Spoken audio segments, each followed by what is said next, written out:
how I would interpret the edge is the closest location where content can be served to the end user. Some say, well, the edge is actually the client. That's the closest edge you can get. It depends on how you look at it. Edge, as might know, everybody knows, is offered by cloud providers like Amazon, etc. It's offered by CDNs. They now have edge functions, as mentioned before. There actually are already specific edge providers that only do edge, pure application, and they focus purely on the application part and not so much on the delivery part. And even operators are offering edge capabilities in their networks, so within the ISP networks itself. So there's a variety of different initiatives ongoing in that part.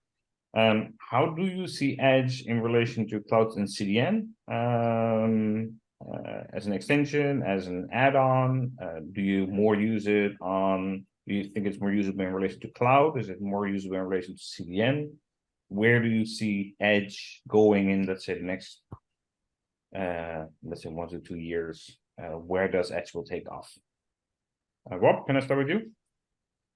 Absolutely. And I'll kind of drill down on the use cases that we've got that I know about. I mean, the one that I mentioned before is our primary, that indisputably an edge kind of deployment, and that is using it for A/B testing, analytics, and so forth. And that one, the main benefit is just kind of acceleration, that I think we're able to make it like make it a server project that does not require specific client development, that that makes it easier, less complicated for us. And since that's been out there, there's been some other sort of similar type of ideas to say, hey, how about we piggyback on that? Probably our primary one that's more in the experimental phase really involves like recommendation and personalization. That's something we've been doing for a long time, but again, more like homegrown. But at some point there were enough people doing it that we said, there's let's partner with a bigger kind of AI and recommender system vendor, and they're going to always have more PhDs than we do. So we went with that, and we've been using that, and it's still kind of server bound in a lot of ways. I mean, there's the processing we do and so forth, which is okay, but there feels like there are some opportunities to say, things that happen in real time, things that choices users make. Sometimes those will take, maybe not long, but maybe a minute to propagate back and inform what kind of personalization somebody's seeing. Out on the edge, we might be able to say, okay, let's now offload some of that stuff we're doing on the server right now. Let's put it closer to the edge, and then get a quicker kind of response. I mean, again, that's still kind of in the early stage of that, but so I don't know if it will ever become a real thing, but we're doing a spike and kind of conceptually we like what it holds. Subhrendu, what's on your end? Yeah, so I think piggybacking on what Rob said, I think I would highlight like there are kind of like two categories again. One is primarily on acceleration or latency sensitive features or applications that you can and probably is a very good candidate to run on the edge. And other is where you may have limitations, or you may run into limitations if you run something at scale on the cloud, or where it may make more sense to distribute things on the edge because you will process lesser and hence will be faster. Having said both of those, I think, and I can go into some examples of those. One critical thing for edge is, I think right now, edge is in the beginning stages of the availability and all of that. So one important aspect that edge needs to come to is start making sense cost-wise.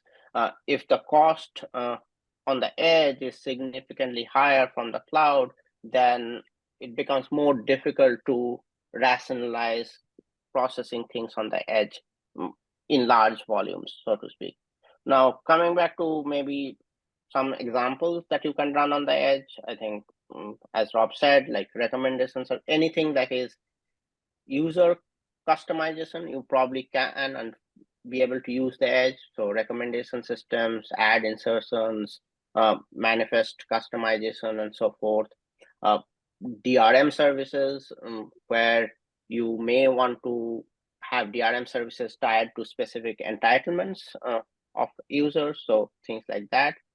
And the other set of is things like CDN routing, switching decision making, CDN log analysis. And this again comes back to probably tying to the CDN edges or CDN providers who provide edge computing. They may be more suited to provide the CDN logs and processing them. One aspect I am hoping we make progress in the next few years is more standardization on the CDN logs, because right now CDN logs across different partners are all in different ways. So what essentially happens is it becomes very difficult to, like, if I'm writing something, an analysis tool for analysis of a CDN log, I have to write like four different softwares to do on the 4 different CDNs. And then if you add a 5th one, you write a 5th one. And if you remove the 5th one, then you no longer need the 5th one. So you can't justifying that cost to develop something for CDN log analysis becomes harder and harder. But once that becomes more standard, then it would make much better use case to running it on the edge than on a central server, because you wouldn't want to pipe in like petabytes of CDN logs into a central location when it makes more sense to process them, analyze them on the edge, and make decisions based on that on the edge itself, rather than doing centralized decisions, because you probably anyways would need like edge decisions only. Like a edge is tied to a specific region and you need a decision for that region only.